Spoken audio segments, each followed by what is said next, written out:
నమస్కారం, welcome to I dream. ధర్మ మార్గం విత్ విజిత కార్యక్రమానికి స్వాగతం.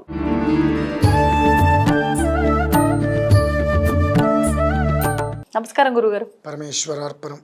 గురుగారు, అవసరాల రీత్యా చాలా మంది అప్పులు చేస్తూ ఉంటారు.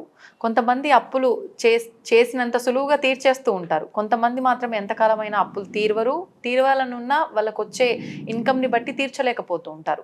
కొంతమంది నిజంగా వాళ్ళకి అంత డబ్బు సమకూరినా తీర్చాలన్న కోరిక, ఆశ వాళ్ళలో ఉండవు. తీసుకునేటప్పుడు ఉన్నంత ధ్యాస ఇచ్చేటప్పుడు ఉండదు.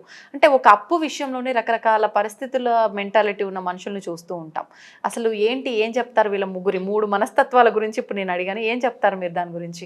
మొట్టమొదటి మనం తెలుసుకోవాల్సింది, మనకు ఉన్నంతలో మనం తృప్తిగా ఉండాలి, జీవితం సాగించాలి అనేటువంటిది ప్రధానంగా పెట్టుకుంటే అప్పు చెయ్యాలి అనేటువంటి తత్వం ఉండదు.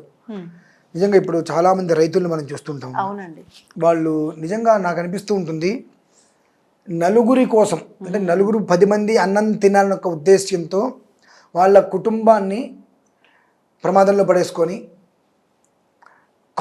కౌలు చేసుకుంటూ అప్పు చేసి మరి పండించాలంటే అప్పు చేయాలి. అప్పు చేసి కౌలు చేసుకొని ఎంత చేసిన తర్వాత కర్మ ప్రారంధం విధి అనుకూలించకపోవడం చేత వర్షం వచ్చో ఇంకోటో అది మొత్తం కూడా పాడైపోయిన రోజు నాడు వాళ్ళు నరకం అనుభవిస్తారు. ఆత్మహత్యలు కూడా అదే అంటున్నారు, నరకం అనుభవిస్తారు. అలాగే కొంతమంది ఇంకొక ప్రయత్నం చేస్తారు, అది కూడా ఇలానే విఫలమైతే కుటుంబంతో సహా ఆత్మహత్య చేసుకుంటారు. ఆ ఆత్మహత్య ఎప్పుడైతే కుటుంబంతో సహా చేసుకున్నారో ఆ దోషం మన లాంటి వాళ్ళందరికీ అది మనమేం పాపాలు చేయట్లేదు అంటాం కదా, ఆ పాపం మనందరికీ ఆపాదిస్తుంది. మనందరి కోసం కష్టపడ్డటువంటి రైతు అతను 4,000-5,000 నోట్లోకి వెళ్ళట్లేదుగా. కానీ ప్రత్యక్షంగా మనకు సంబంధమే లేదు కదా గురువు గారు. తప్పమ్మా. ఒక రైతుకి సమస్య ఉంది అని మన దగ్గరకు వచ్చాడు అనుకోండి, మనం ఏమైనా సాయం చేయగలుగుతున్నామా? చేయలేకపోతున్నాం. అది ఇక్కడ నేను చెప్పేది ఏమిటి అంటే, మన ఊర్లోనే ఉంటారు రైతులు, వాళ్ళకి ఏదో వర్షం వచ్చింది నష్టపోయింది అనుకుంటాం. మన ఇంత నష్టపోయావు కదా నువ్వు అని చెప్పి మనం ఏదైనా వెళ్ళి సహకారం చేయగలుగుతున్నామా? ఆ బుద్ధి మనకు లేదుగా. అది కాబట్టి అతను చనిపోయినప్పుడు దానికి సంబంధించిన ఆ పాపం మొత్తం మనందరం పుచ్చుకుంటాం. ఇది ఒక విధానం. వాళ్ళ ఆత్మ శాంతించాలి, భగవంతుడిని మనం ఎప్పుడూ కోరుకోవాలి.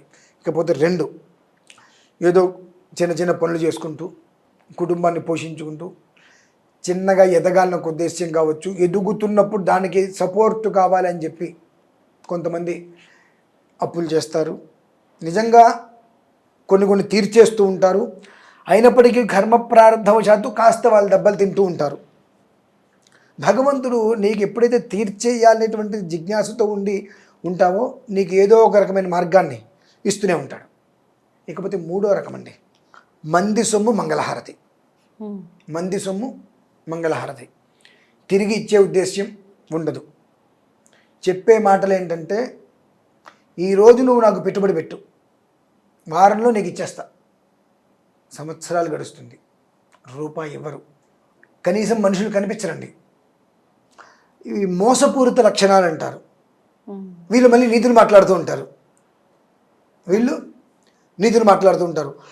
నీకు అప్పిచ్చినటువంటి మనిషికి డబ్బు ఎక్కువ ఇవ్వాల, నీ మీద నమ్మకంతో నువ్వు తిరిగి ఇస్తా ఉన్నావు అని చెప్పి నీ మీద నమ్మకంతో నీకు డబ్బు ఇస్తే, నువ్వు డబ్బు ఇవ్వలేదనుకో జీవితంలో నువ్వు ఏం కోల్పోయావు నీకు తెలియదు. ఇవ్వాల ఆ కోల్పోయిన రోజు వస్తుంది చూసావా, జీవితమే కోల్పోతావు. కర్మ అనేటువంటిది ఒకటి ఉంటుందండి.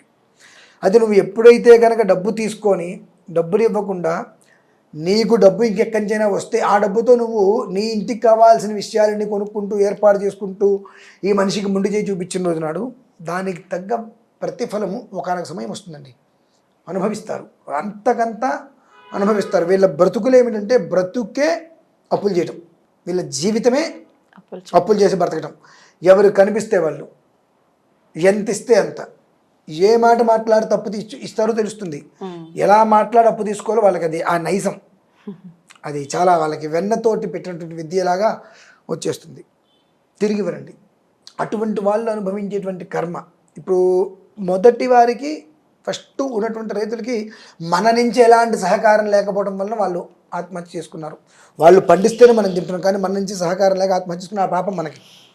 2వ రకం, ఈ 2వ రకం వాళ్ళకి భగవంతుడు అవకాశం ఇస్తాడు, వాళ్ళకి చిన్న పరిహారాలు చేసుకుంటే బయటపడతారు. 3వ రకం వీళ్ళకి ఏంటంటే ఈ చేసేటువంటి దానికి అంటే ఎట్లా, మొదటి వాళ్ళేమో నలుగురికి అన్నం పెట్టడం కోసం వాళ్ళు అప్పు చేసి వాళ్ళ కుటుంబాన్ని కష్టాల్లోకి నెట్టేశారు. వీళ్ళు సుఖంగా లగ్జరీగా బ్రతకాలి అనేటువంటి దానికోసం నలుగురు జీవితాలని కష్టాల్లోకి నెట్టేశారు. మరి ఈ నలుగురు జీవితాలు కష్టాల్లో నెట్టేసినప్పుడు వీళ్ళ ఒక ఏడుపు ఉసురు ఉంటుంది కదండి, అది వాళ్ళని వదులుతుందా? నువ్వు ఎన్ని దేవుడి పూజలు చేయి, ఎన్ని ఉపవాసాలు ఉండు, బయటపడలేవు. రోజుకి ఊబిలోకి కూరుకుపోవటమే తప్ప నువ్వు బయటికి వచ్చి నిలబడటం అనేటువంటిది అసంభవం. నువ్వు ఏ దేవుడికైనా అర్చన చేసుకో, ఎలాంటి అర్చన అయినా చేసుకో, భగవంతుడు కూడా అసలు ఒక్క కూర్చోడు. ఎందువలన? నీ బుద్ధి ఏంటో భగవంతుడికి తెలుసుగా. నీ తత్వం నిజమైందైతే ఇవాళ నీ దగ్గర రూపాయి ఉన్నప్పుడు, అరే వాళ్ళ దగ్గర నేను డబ్బు తీసుకున్నా, నా దగ్గర రూపాయి ఉంది, కనీసం ఒక పావలా ఇచ్చేద్దాం, ఒక పావలా ఇస్తే రేపు మళ్ళీ మనకు ఉపయోగిస్తారు, మనకు అవసరమైతే ఇస్తారని ఆలోచన లేకుండా నీ దగ్గర రూపాయి ఉన్నప్పుడు రూపాయి నువ్వు ఖర్చు పెట్టేసావు. నేను గుర్తురాలా నీకు, నీ దగ్గర రూపాయి ఉన్నప్పుడు ఇవ్వాలని చెప్పి, నీ దగ్గర రూపాయి లేనప్పుడు మాత్రం మళ్ళీ నా దగ్గరే కూర్చుంటున్నావు కదా.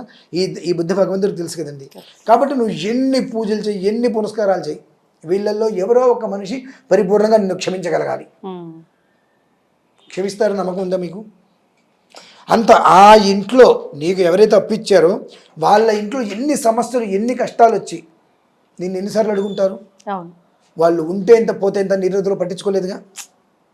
వాళ్ళకి సమస్య వచ్చి వాళ్ళు బయట అప్పు చేసుకునే పరిస్థితి నీ వల్లే వచ్చిందిగా. అంటే నీకు అప్పు ఇప్పించి ఇప్పుడు వాళ్ళు నీ అప్పు తీరుస్తున్నారంటే ఇంతకన్నా దరిద్రం మీకు ఉంటుందా? ఇటువంటి దాంట్లోంచి నీ జన్మాంతం నువ్వు కష్టపడిన బయటపడతావా? ఈ ఉసురు తగలకుండా ఉంటుందండి. కాబట్టి ఇందులో మొదటి వాళ్ళకేమో మన వల్ల మరణం ఉంది. కాబట్టి మనకు ఎంత సంపాదించినా టయానికి మనం భోజనం చేయలేకపోతూ ఉంటాం. దాని ప్రభావం అండి. మనం సంపాదిస్తాం, నిండుగా సంపాదిస్తాం, కానీ ఉదయం 8-8:30 టిఫిన్ చేయలేం, మధ్యాహ్నం 12:30 ఆ ప్రాంతాల్లో భోజనం చేయలేం, రాత్రి 8:30-9 గంటలకి తినలేం. అట్లయితే ఈ కోటాలో చాలా మంది ఉన్నారు. అదే అంటున్నా. మరి అదే ఆ శాప ప్రభావం మనల్ని ఈ రకంగా బాధ పెడుతూ ఉంటుంది. రెండో వాళ్ళ విభాగం భగవంతుడు వాళ్ళకి ఏదో ఒక రకంగా దారి చూపిస్తే చిన్న పరిహారాలు ఉంటాయి. మూడో వాళ్ళ బ్రతుకంతా, వాళ్ళ బ్రతుకే అధ్వాన్నం. ఇలా మోసం చేసేసి మంది కనిపించకుండా తప్పించుకుని తిరిగేటువంటి రకం. అసలు పరిహారాలే లేవు వాళ్ళకి. పరిహారాలు ఉండదు. వాళ్ళకి పరిహారం ఏంటంటే ఇలా క్షమించటమే. క్షమించటం అంటే చనిపోయిన వాళ్ళే కదండి, చనిపోతంతో సమానం కదండి. వీళ్ళు క్షమిస్తే ఇక నీ బ్రతుకు అయిపోయింది, నువ్వు ఏం చేసినా నువ్వు మాకెవరికి రూపాయి ఇవ్వలేవు కాబట్టి మేము నిన్ను క్షమించేసి అంటే మా దృష్టిలో నువ్వు చచ్చిపోయావు అంతే అనుకుంటే వాళ్ళకి ఏదైనా మళ్ళీ ఏదైనా ఇంకొకరిని మళ్ళీ మనం మోసం చేయడం ఇట్లా అంతే. ఓకే, అంటే మనం ఇప్పుడు నేను మిమ్మల్ని ఒక రకంగా ఇబ్బంది పెట్టాను అనుకోండి, ఇప్పుడు ఆ ఇబ్బందిని అంటే నేను తెలుసుకొని ఆ తప్పుకి నేను పశ్చాత్తాపడి, ఇప్పుడు మీకు తెలుసుకొని మారే ఉద్దేశం అసలు ఇబ్బంది ఎందుకు పెడతారు? ముందు అనుకోకుండా తప్పదు, చాలా తప్పది. అనుకోకుండా ఇబ్బంది పెట్టరు, అది విధానం ఉంటుందండి. ఎందువల్లంటే మన సంపాదనకి, మన విధానానికి, మనకు పీకల మీద వచ్చినటువంటి పరిస్థితికి మనం అప్పు చేస్తాం. మన చేతిలో ఉండి ఇవ్వలేకపోవడం వేరు. అంటే ఇవాళ మన దగ్గర రూపాయి ఉంది, గబిక్కిన మన సిచ్యువేషన్, మనకి శాలరీ ఎప్పుడు వస్తుందో తెలియదు. ఈ పరిస్థితి ఉన్నప్పుడు అంటే అవతల మనిషికి మనం చెప్పుకోవాలి. అంటే ఇప్పుడు నా దగ్గర ప్రజెంట్ ఇంత అయితే ఉంది, ఒక్క వారం రోజులు టైం ఇవ్వండి, నాకు శాలరీ పడుతుంది, శాలరీ ఇంటైన్లో పడకపోతే నేను ఇబ్బంది పడతా, కాబట్టి నాకు శాలరీ పడుతుంది, కాబట్టి ఆ శాలరీ పడంగానే నేను మీకు అరేంజ్ చేస్తాను, మనం చెప్పుకునే దాన్ని బట్టి ఉంటుంది. ఏముందిలే ఎప్పటి మాట అప్పుడే అనుకుంటారు చూసారండి. జన్మతగా వాళ్ళకి బయటికి రావడం అనేటువంటిది కష్టం. వాళ్ళు సుఖంగా బయటపడాలి అంటే వీళ్ళల్లో ఎవరైనా పరిపూర్ణంగా వాళ్ళు చేసిన తప్పుని క్షమించి పునర్జీవిత ప్రాప్తి రస్తు అనగలిగితే వాళ్ళకి మళ్ళీ ఏదైనా కలుగుతుందేమో. వాళ్ళకి ఎలాంటి మంత్రాలు, తంత్రాలు, హోమాలు వాళ్ళకి పని చెయ్యవు అంతే. బుద్ధి మార్చుకున్నా పని చేయవు. ఇంకా బుద్ధి మార్చుకోరు. ఒకవేళ మార్చుకుంటే అంటే ఎప్పుడు ఒకడు అట్లాగే ఉండిపోడు కదా గురువు. బుద్ధి మార్చుకోగలిగితే, నిజంగా బుద్ధి మారేదత్వం అయితే ఆ వ్యక్తితో మనం నా నుంచి తప్పు జరిగింది, నేను తప్పు చేశా, ఇప్పుడు నా దగ్గర లేదేది, నా దగ్గర ఉంటే ఖచ్చితంగా నీకు ఇవ్వడానికి నేను ప్రయత్నం చేస్తా, నన్ను మనస్ఫూర్తిగా క్షమించు. ఈ డబ్బు తీసుకోవడానికి వచ్చింది క్షమించు అంటానికి రాదా అండి? రాదు. అటున్నప్పుడు ఇంకా బుద్ధి రానట్టే కదా. ఒకవేళ వచ్చి ఉంటే కనుక ఓకే, ఆ రోజు చెప్పినప్పుడు పర్లేదండి, సరే పశ్చాత్తాపం పడ్డారుగా, ఓకే అని చెప్పడానికి వీలుంటుంది. అది. ధన్యవాదాలు గురుగారు. పరమేశ్వర అర్పణం. తవ్వండి, తవ్వుతూనే శివలింగం సరే దాన్ని అట్లా కప్పేసేయండి, చూపించదండి. Krishna is there. మూర్తి పూజ కాదు, సాక్షాత్ బ్రజేంద్ర నందన భగవాన్. ఉన్నారు మూర్తులు. ఏమీ ఆశించకుండా ఆరాధించే వాళ్ళు కూడా ఉన్నారా ప్రభుజీ? నిజమైన భక్తి అంటే మనకు తెలియదు కాబట్టి